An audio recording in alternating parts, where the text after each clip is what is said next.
વીરપુર જલારામ મંદિર વિશે આ વાતો જાણીને નવાઈનો પાર નહીં રહે.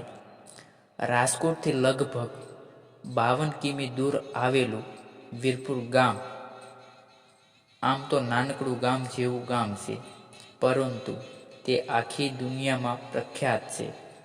વીરપુરની ખ્યાતિનું કારણ છે તેમાં આવેલું સુપ્રસિદ્ધ જલારામ મંદિર. દર વર્ષે લાખો ભક્તો અહીં જલારામ બાપાના દર્શન કરવા આવે છે.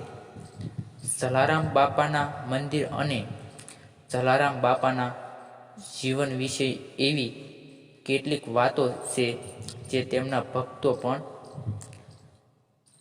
ખ્યાલ નહીં હોય. જલારામ બાપાનો જન્મ 4 નવેમ્બર 1956ના રોજ વીરપુરમાં જ દિવાળીના એક અઠવાડિયા બાદ થયો. જલારામ બાપા પોતે ભગવાન શ્રી રામના પરમ ભક્ત હતા અને તેમણે પોતાના આખું જીવન લોકોની સેવામાં વિતાવવા દીધું હતું. તેમનો જન્મ લોહાણ કુળમાં થયો હતો. તેમના પિતાનું નામ પ્રધાન ઠક્કર અને માતાનું નામ રાજબાઈ ઠક્કર હતું.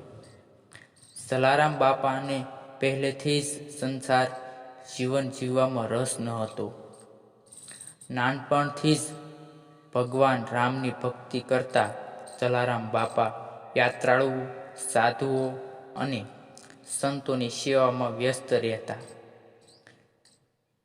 તેમણે પોતાનો જાતને પિતાના ધંધાથી અલગ કરી દેતા તેમના કાકા વાલજીભાઈએ જલારામ બાપા અને તેમની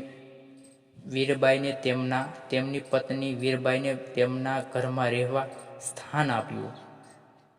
જલારામ બાપાના લગ્ન 16 વર્ષની વયે વીરબાઈ સાથે થઈ ગયા હતા. 18 વર્ષની ઉંમરે હિન્દુઓના પવિત્ર સ્થળની મુલાકાત લીધી બાદ બાપા ભોજા ભગતના શિષ્ય બની ગયા. ભગતને બાપાને શિષ્ય તરીકે સ્વીકાર કર્યો અને તેમને ગુરુ મંત્ર અને જાપ માળવા પણ આપ્યા. ગુરુના આશીર્વાદથી બાપાને સદા વ્રત કેન્દ્ર શરૂ કર્યું, જ્યાં કોઈ પણ સાધુ, સંત અને જરૂરિયાતમંદ કોઈ પણ સમયે આવીને ભોજન ગ્રહણ કરી શકતા. આજે પણ વીરપુરના જલારામ મંદિરે શ્રદ્ધાળુઓને સાવ મફતમાં ભોજન કરવાની પરંપરા ચાલુ રાખવામાં આવી છે. એક દિવસ જલારામ બાપાને એક સાધુએ રામજીની પ્રતિમા આપી અને કહ્યું કે હનુમાનજી થોડા જ દિવસમાં તેમની મુલાકાત લેશે. જલારામ બાપાએ રામજીની પ્રતિષ્ઠાને પોતાના ઘરમાં સ્થાપિત કરી અને થોડા જ દિવસમાં જમીનમાંથી હનુમાનજી પ્રગટ થયા.